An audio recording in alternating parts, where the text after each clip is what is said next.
एक ऐसे समय में जबकि लोगों को मुफ्त में राशन मिल रहा है, एक ऐसे समय में जबकि डायरेक्ट बेनिफिट ट्रांसफ़र से उनके खाते में पैसा आ रहा है, एक ऐसे समय में जबकि आता है, मतलब कम ज़्यादा भ्रष्टाचार की बात होगी ज़रूर, लेकिन एक थोड़ा सा भरोसा बनता है कि अच्छा हमको ये दे तो रहे हैं, जो मुझे लगता है कि शायद 2024 के इलेक्शन में भी नरेंद्र मोदी की सरकार के लिए कुछ हद तक ऐसा कहते हैं कि शायद काम आया होगा। तो ऐसे समय में और प्रदेश में जाति का एक कनेक्ट तो है ही, इन फैक्टर्स के बीच में आपका ये जो बुनियादी मुद्दा है ये कट अक्रॉस करके लोगों के बीच में रेजोनेंस पाएगा, आपको लग रहा है? लोगों से पूछिए कि किसी भी बेवकूफ़ से बेवकूफ़ आदमी को बुला के पूछिए कि तुमको 5 किलो अनाज में ज़्यादा इंटरेस्ट है कि रोजगार में इंटरेस्ट है, कि तुमको 10-12 हज़ार का तुमको रोजगार हो जाए वो चाहिए कि तुमको 5 किलो अनाज चाहिए। भाई अनाज उसको तब चाहिए जब रोजगार का ऑप्शन नहीं है। हम तो सीधा लोगों से पूछ रहे हैं कि भाई तुमको 5 किलो अनाज चाहिए, रोजगार चाहिए, लोग कहते हैं रोजगार चाहिए। हम पूछ रहे हैं भाई तुमको जात चाहिए कि अपने बच्चे के लिए पढ़ाई चाहिए, लोग कह रहे हैं पढ़ाई चाहिए। हम थोड़ी ना कह रहे हैं, तो लोग कह रहे हैं।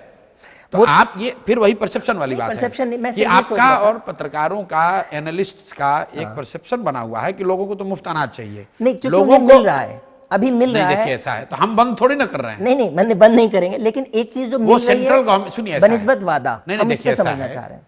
देश में 80 करोड़ लोगों को अनाज मिल रहा है, सिर्फ बिहार के लोगों को अनाज नहीं मिल रहा है, लेकिन ये चुनावी मुद्दा बिहार में है क्योंकि दूसरा कुछ नहीं है। भाई गुजरात के गरीबों को भी तो 5 किलो अनाज मिल रहा है, लेकिन उसकी चर्चा तो नहीं हो रही है। पर उत्तर प्रदेश में था प्रशांत जी। भाई एक मिनट सुन लीजिए। हाँ। उत्तर प्रदेश में योगी जी का आप हमको भाषण सुनाइए, मोदी जी का, जहां वो कह रहे हैं कि 5 किलो पर उनको वोट चाहिए। वो तो कह रहे हैं कि उत्तर प्रदेश को बहुत बड़ा राज्य, बढ़िया राज्य बना दिए, 1 ट्रिलियन की इकोनॉमी बना दिए। वो तो राम मंदिर के नाम पर वोट मांग रहे हैं, वो तो बुलडोजर के नाम पर वोट मांग रहे हैं। 5 किलो अनाज पर मांगा वोट नहीं मांग रहे। वेलफेयर स्टेट है, लाभार्थियों की अगर उनको कुछ लाभ मिल रहा है तो मुद्दा रहेगा। लेकिन क्या नेता किसी राज्य में 4 किलो अनाज पर वोट मांग रहे हैं?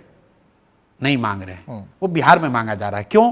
क्योंकि बिहार में अनाज ही है, कुछ नहीं है। बाकी जनता वोट भी दे रही है। क्यों? कह रहा है भाई चलो कुछ नहीं है, 4 किलो अनाज तो दे रहा है कम से कम, लेकिन उसको कुछ बेहतर दिखेगा तो 4 किलो अनाज पर, जैसे गुजरात के लोग 4 किलो अनाज पर वोट नहीं दे रहे हैं, जैसे महाराष्ट्र तमिलनाडु में 4 किलो अनाज पर आप वोट नहीं जीत सकते हैं, उस तरह बिहार में भी नहीं जीतिएगा।